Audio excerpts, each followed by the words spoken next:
Islamic Finance TV, the only TV channel of the fastest growing Islamic economy in the world and the prime mover of Islamic finance news. Follow us on our social media handles and watch our reports and educational program at www.islamicfinancetv.com. For advertisement, please contact us at islamicfinancetv@gmail.com.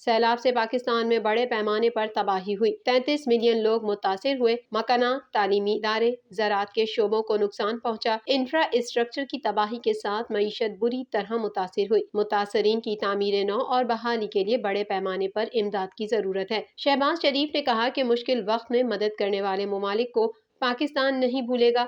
سیلاب متاثرین کی بحالی اور تعمیر نو کے لیے frame work تیار کیا ہے، جس پر کام کرنے کے لیے $16.3 بلین کی ضرورت ہے۔ پاکستان $16 ارب میں سے 50% خود برداشت کرے گا۔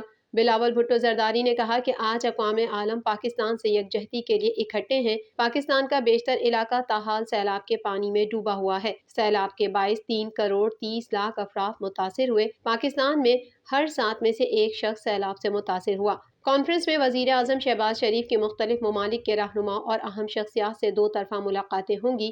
سیکریٹری جنرل اقوام متحدہ اینٹونیو گوتریس نے کانفرنس سے خطاب میں کہا کہ پاکستان میں حالیہ سیلاب سے بڑا حصہ متاثر ہوا، تباہی کا خود مشاہدہ کیا اور تباہی کے مناظر دیکھ کر دل ٹوٹ گیا۔ سیلاب سے 80 لاکھ کے قریب لوگ بے گھر ہوئے اور ملک کے بڑے حصے کو شدید نقصان پہنچا۔ کانفرنس کے مختلف سیشن ہوں گے اور پارٹنرز کی طرف سے امداد کے اعلانات بھی کیے جائیں گے۔ کانفرنس موسمیاتی تبدیلیوں کے مقابلے کی صلاحیت رکھنے والا پاکستان کے عنوان سے ہو رہی ہے۔ کانفرنس کا آغاز سیلاب سے بحالی کے لیے پاکستان کو وسائل کی فراہمی کی نشست سے ہوا۔ پاکستان میں سیلاب کی تباہی، نقصانات، امداد اور بحالی سے متعلق خصوصی ویڈیو بھی کانفرنس میں دکھائی گئی۔ وزیر خارجہ بلاول بھٹو زرداری نے کانفرنس کے شرکاء کا شکریہ ادا کیا۔ Army chief general Syed Asim Munir نے سعودی ولی عہد شہزادہ محمد بن سلمان سے ملاقات کی۔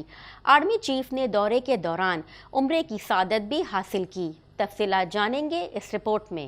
Army chief general Syed Asim Munir نے سعودی ولی عہد شہزادہ محمد بن سلمان سے ملاقات کی ہے۔ ولی عہد محمد بن سلمان نے سرمائی کیمپ میں Pakistan army chief general Asim Munir کا استقبال کیا۔ ملاقات میں 2 طرفہ تعلقات، فوجی اور دفاعی تعاون مزید مستحکم کرنے پر اتفاق کیا گیا۔ میڈیا رپورٹ کے مطابق army chief general Asim Munir نے اپنے سرکاری دورے کے دوران سعودی ولی شہزادہ عہد محمد بن سلمان سے ملاقات کی ہے۔ سعودی ونٹر ریزارٹ العلا میں ہونے والی اس اہم ملاقات کے دوران شہزادہ محمد بن سلمان نے جنرل عاصم منیر کو آرمی چیف بننے پر مبارکباد دی۔ ملاقات میں 2 طرفہ تعلقات، فوجی اور دفاعی تعاون مستحکم کرنے پر اتفاق کیا گیا۔ اس موقع پر سعودی وزیر دفاع خالد بن سلمان بن عبدالعزیز بھی موجود تھے۔ واضح رہے کہ army chief general Syed Asim Munir نے دورے کے دوران عمرے کی سعادت بھی حاصل کی۔ اس موقع پر ان کے لیے خانہ کعبہ کے دروازے بھی کھولے گئے تھے۔ Army chief general Asim Munir نے بیت اللہ کے اندر نوافل ادا کیے۔ علاوہ ازیں army chief general Syed Asim Munir نے مدینہ منورہ میں روضہ رسول صلی اللہ علیہ وسلم پر بھی حاضری دی۔ سندھ ہائی کورٹ نے ایم کیو ایم کی درخواست پر بلدیاتی الیکشن روکنے کے لیے حکم امتناع جاری کرنے سے انکار کر دیا۔ تفصیلات جاننے کے لیے دیکھتے ہیں یہ رپورٹ۔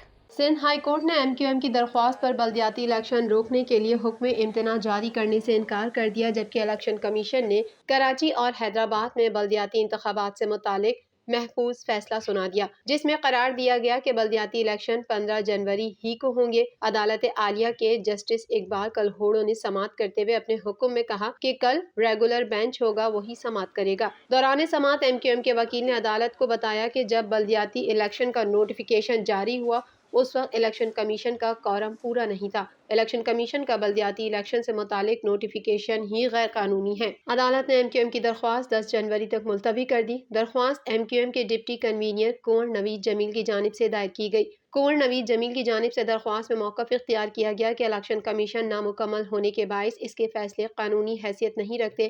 حلقہ بندیوں سے متعلق بھی الیکشن کمیشن کا نوٹیفیکیشن غیر قانونی ہے۔ جب نوٹیفیکیشن جاری ہوا اس وقت کمیشن میں پنجاب اور خیبر پختونخوا کے نمائندے نہیں تھے۔ دوسری جانب سلیکشن کمیشن کے فیصلے کے مطابق کراچی اور حیدرآباد کے بلدیاتی الیکشن پرانی ووٹر لسٹوں ہی پر ہوں گے۔ اس سلسلے میں الیکشن کمیشن نے نئی فہرستوں پر انتخابات کرانے کی ایم کیو ایم پاکستان کی درخواست مسترد کرتے ہوئے 15 جنوری کو ہی بلدیاتی انتخابات کرانے کا فیصلہ جاری کیا۔ الیکشن کمیشن نے فیصلے میں جماعت اسلامی کی بلدیاتی انتخابات 15 جنوری ہی کو کرانے کی درخواست منظور کرتے ہوئے سندھ حکومت کو انتظامات یقینی بنانے کی ہدایت کر دی۔ دریں اثنا الیکشن کمیشن کی جانب سے فیصلہ سنائے جانے کے بعد سیکریٹری داخلہ کو خط ارسال کیا گیا ہے، جس میں کہا گیا ہے کہ انتہائی حساس پولنگ اسٹیشنز پر کسی ناخوشگوار واقعے سے نمٹنے کے لیے فوج اور رینجرز کے جوانوں کو تعینات کیا جائے۔ دوسری جانب الیکشن کمیشن کے فیصلے پر ترجمان ایم کیو ایم پاکستان نے رد عمل کا اظہار کیا ہے۔ ترجمان ایم کیو ایم کا کہنا ہے کہ الیکشن کمیشن نے انصاف کے تقاضوں کو پورا نہیں کیا۔ ترجمان ایم کیو ایم کا کہنا ہے کہ غیر جانبدارانہ بلدیاتی انتخابات کا انعقاد ہی الیکشن کمیشن کی واحد ذمہ داری ہے، لیکن الیکشن کمیشن نے سندھ میں اپنی یہ ذمہ داری پوری نہیں کی۔ کراچی کے علاقے سرجانی ٹاؤن میں گیس سلنڈر دھماکہ ہوا ہے، جس کی زد میں آنے سے گرین لائن بس بال بال بچ گئی۔ دیگر احوال اس رپورٹ میں۔ کراچی کے علاقے سرجانی ٹاؤن میں گیس سلنڈر دھماکہ ہوا ہے، جس کی زد میں آنے سے گرین لائن بس بال بال بچ گئی۔ سلنڈر شاپ میں دھماکے سے آگ لگنے کے بعد یکے بعد دیگرے مزید دھماکے ہوئے، جس کے نتیجے میں کئی سلنڈرز دور جا گرے۔ آگ کی زد میں آ کر قریبی پنکچر کی دکان میں بھی شعلے بھڑک اٹھے، جبکہ وہاں موجود رکشے اور 2 موٹر سائیکلیں بھی آگ کی زد میں آ گئیں۔ واقعے میں 2 افراد زخمی ہوئے۔ سوشل میڈیا پر وائرل فوٹیج کے مطابق دھماکے کے وقت دکان کے ساتھ واقع پل سے گرین لائن بس گزر رہی تھی۔ آگ نے دیکھتے ہی دیکھتے شدت اختیار کر لی، جبکہ یکے بعد دیگرے ہونے والے دھماکوں سے علاقے میں خوف و ہراس پھیل گیا۔ دھماکوں کے بعد لگنے والی آگ سے زخمی ہونے والے افراد کو ایمبولینس کے ذریعے عباسی شہید اسپتال منتقل کیا گیا۔ دریں اثنا سلنڈر شاپ میں ہونے والے خوفناک دھماکے کی ویڈیو بھی سامنے آ گئی، جس میں دیکھا جا سکتا ہے دھماکے کے ساتھ ہی آگ کا خوفناک شعلہ فضا میں بلند ہوتا ہے۔ اس موقع پر عین دھماکے کے وقت مسافروں سے بھری ہوئی گرین لائن بس بالائی گزرگاہ سے گزرتے ہوئے شعلوں سے بال بال بچ گئی۔ آگ نے پنکچر شاپ، ایک رکشے اور 2 موٹر سائیکلوں کو بھی اپنی لپیٹ میں لے لیا۔ سلنڈر شاپ میں آگ بھڑکنے کے دوران یکے بعد دیگرے مزید دھماکے بھی ہوئے، جس سے کئی سلنڈر دور جا گرے اور ان میں آگ لگ گئی۔ اطلاع ملتے ہی پولیس اور امدادی ادارے موقع پر پہنچ گئے۔ آتش زدگی کے واقعے میں سلنڈر شاپ، پنکچر کی دکان، ایک رکشہ اور 2 موٹر سائیکلیں مکمل جل گئیں، جبکہ دھماکے اور آگ لگنے سے دکاندار آصف، والد اسماعیل اور رکشہ ڈرائیور علی گوہر والقادر بخش جھلس کر زخمی ہو گئے۔ محکمہ خوراک پنجاب کی جانب سے صوبے بھر میں فلور ملوں کا کوٹا بڑھا دیا گیا۔ مزید جانیں گے اس رپورٹ میں۔ محکمہ خوراک پنجاب کی جانب سے صوبے بھر میں فلور ملز کا کوٹا بڑھا دیا گیا ہے۔ ان کا کہنا ہے کہ اتوار سے آٹے کی فراہمی کی صورتحال میں بہتری آئی ہے۔ محکمہ خوراک پنجاب کے ترجمان ڈی ڈی فوڈ مس نعیم افضل کے مطابق آج سے ملوں کو 26,000 ٹن سستی گندم ریلیز ہوگی۔ مس نعیم افضل نے بتایا کہ آٹا پوائنٹس پر 4 لاکھ سستے آٹے کے تھیلے فروخت ہوں گے۔ تمام اسٹاف اور افسران پوائنٹس کو چیک کریں گے۔ انہوں نے بتایا ہے کہ صوبے میں 18 لاکھ سے زائد سستے آٹے کے تھیلے ملیں گے۔ پنجاب بھر میں سستے آٹے کے پوائنٹ 1700 سے زائد کر دیے ہیں۔ بنوں شہر میں آٹے کی قلت اور سرکاری نرخ پر آٹے کے حصول میں مشکلات پر خواتین سڑکوں پر نکل آئیں۔ احتجاج کرنے والی خواتین کا کہنا ہے کہ 3 دیہات کے لیے روزانہ کی بنیاد پر صرف 30 تھیلے آٹا ملتا ہے۔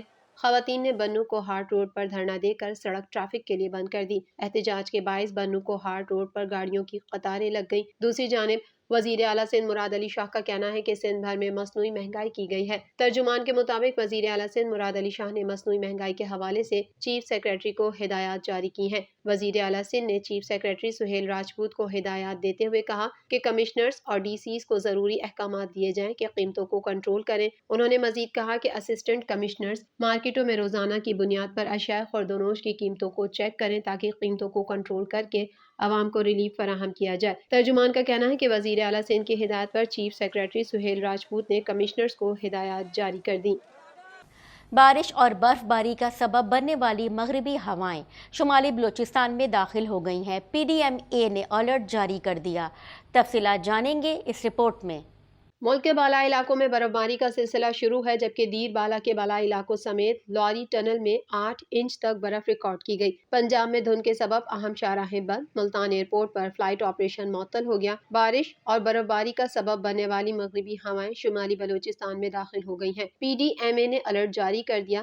دیر شہر میں موسم کی پہلی برف باری کے بعد دیر ٹاؤن سمیت بالائی علاقوں میں بجلی معطل ہو گئی۔ گزشتہ روز ملک بھر میں سب سے کم درجہ حرارت اسکردو میں -8 ڈگری سینٹی گریڈ ریکارڈ کیا گیا۔ دیامر کے بالائی علاقوں، نانگا پربت، بیس کیمپ، فیری میڈوز، گوہرآباد اور دیگر بالائی وادیوں میں بھی برفباری ہوئی، جبکہ غزر میں بھی شدید برفباری نے لوگوں کو گھروں میں محصور کر دیا۔ پنجاب کے مختلف علاقوں میں شدید دھند اور حد نگاہ انتہائی کم ہونے کے باعث اہم شاہراہوں سمیت موٹر ویز کو متعدد مقامات سے بند کر دیا گیا، جبکہ ملتان ایئرپورٹ پر فلائٹ آپریشن بھی معطل کر دیا گیا۔ ملتان میں دھند کے باعث انٹرنیشنل ایئرپورٹ پر فلائٹ آپریشن معطل کر دیا گیا۔ دبئی سے آنے والی قومی ایئر لائن کی پرواز اسلام آباد ڈائیورٹ کر دی گئی۔ کراچی آنے اور جانے والی 2 پروازیں منسوخ کر دی گئی۔ ایئرپورٹ ذرائع کے مطابق شارجہ جانے والی قومی ایئر لائن کی پرواز منسوخ، جبکہ دبئی اور مدینہ جانے والی پروازیں تاخیر کا شکار ہیں۔ ملتان انٹرنیشنل ایئرپورٹ پر حد نگاہ انتہائی کم ہونے کے باعث فلائٹ آپریشن معطل ہو گیا۔ ترجمان موٹر ویز پولیس کے مطابق لاہور اسلام آباد موٹر وے M2 کو ٹھوکر سے کوٹ سرور تک، موٹر وے لاہور ملتان M3 کو فیض پور سے رجانہ، موٹر وے M5 کو شیر شاہ سے اوچھ شریف تک، جبکہ لاہور سیالکوٹ موٹر وے M11 کو شدید دھند کے باعث سفر کے لیے بند کر دیا گیا ہے۔ ترجمان کے مطابق موٹر ویز عوام کی حفاظت کے پیش نظر بند کی جاتی ہیں۔ شہری غیر ضروری سفر سے گریز کریں۔ سفر سے پہلے ہیلپ لائن 130 ٹویٹر سے رہنمائی لی جا سکتی ہے۔ دوسری جانب ہائی وے پر بھی گاڑیوں کی رفتار آہستہ رکھنے کی ہدایت کی گئی ہے۔ مزید خبریں بھی بلیٹن کا حصہ ہوں گی، مگر یہاں لیتے ہیں ایک بریک۔